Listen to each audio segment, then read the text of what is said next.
Hello everyone. Today I'd like to show you guys a little trick to repairing a chewed up bridge plate without having to have a bunch of special and expensive StewMac tools.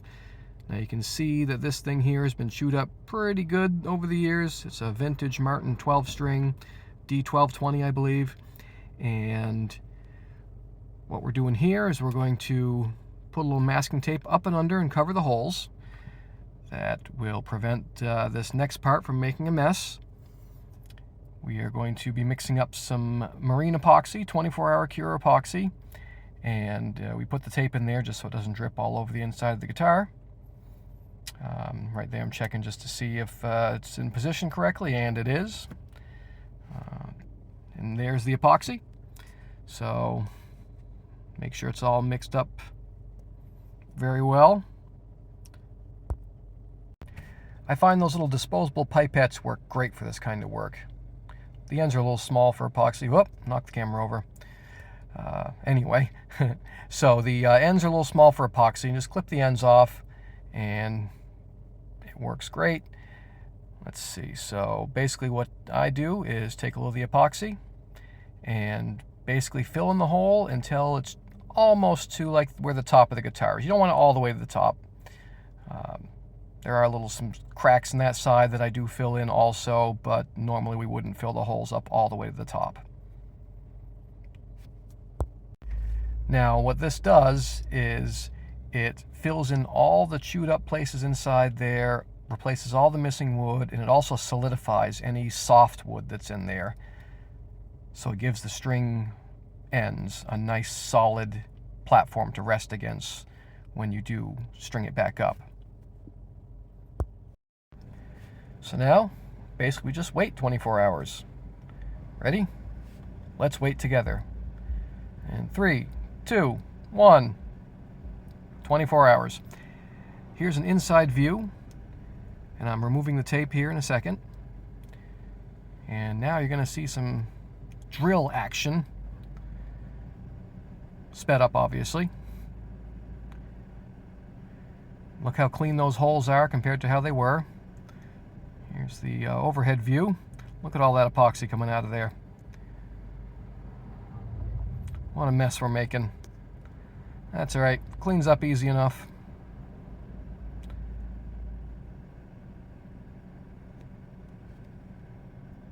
I think I'm using a 3/32 bit there. Maybe 3/16. I can't remember actually. It's the next size smaller than whatever the pinholes are. You don't want to do this exact same size bit for this next part. That is a tapered bridge pin reamer. That's about the only specialized tool that you'll need to get. They're not that expensive. You can get them online for not a lot of money. They're very handy to have if you don't have one. I have that piece of tape set to where your average bridge pin would want to stop. And you also see me cleaning out the flutes in that reamer because the epoxy likes to fill up the flutes. And it's just good to keep your tool clean. Always clean your tool. Good life advice right there. So we're just cleaning out those pinholes there. And we're just about ready. There is one more, well, a couple other steps that we need to do. But really, we've only been into this repair for a total of certainly under an hour at this point. Cleaning up our mess again.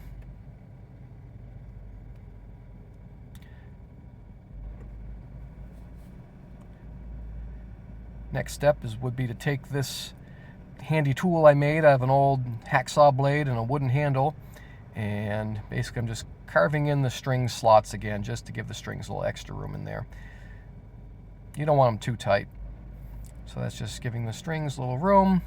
Make the holes a little wider on the for the thicker strings, obviously. Sometimes you have to go back in and readjust when you go to string it up. Not a big deal. Just be careful. Don't want to scratch the guitar or anything. All right, now we're going to give it a little sand and polish. And it's not so bad, but we want to fix the holes on top. Have been chewed up quite a bit. So these countersink bits are like $5 for the set. That second one in works just about perfect to give the original look of how that bridge was. And it just makes it a more finished look when you're done. It doesn't look like somebody sanded down the bridge. Don't have to push very hard, just, you know, light pressure with a drill, go slow, check it often. And it makes them look, gives you a nice professional look when you're all done. That's kind of what you always see when somebody shaves a bridge down, which I think this one has been shaved in its life, is it looks flat and they don't have those countersunk ridges anymore. Well, that'll fix that.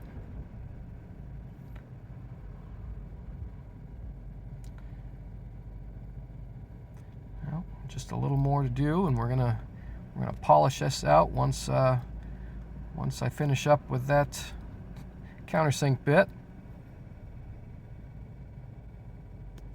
Here's a little bit of, what was that, 400 grit, I think, and then I went to some steel wool. No, it was 600 and then to steel wool.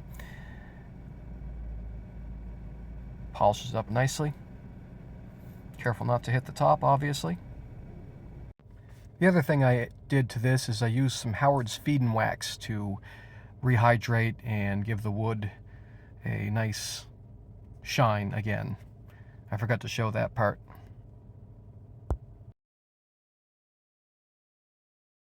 Really, that's all there is to it. You'll see some pictures here coming up at the end of how it looks all finished. And there you have it. I appreciate you guys watching the video. Hopefully you like it enough to subscribe and do all the YouTube things. It really does help. And we'll catch you guys next time. Later.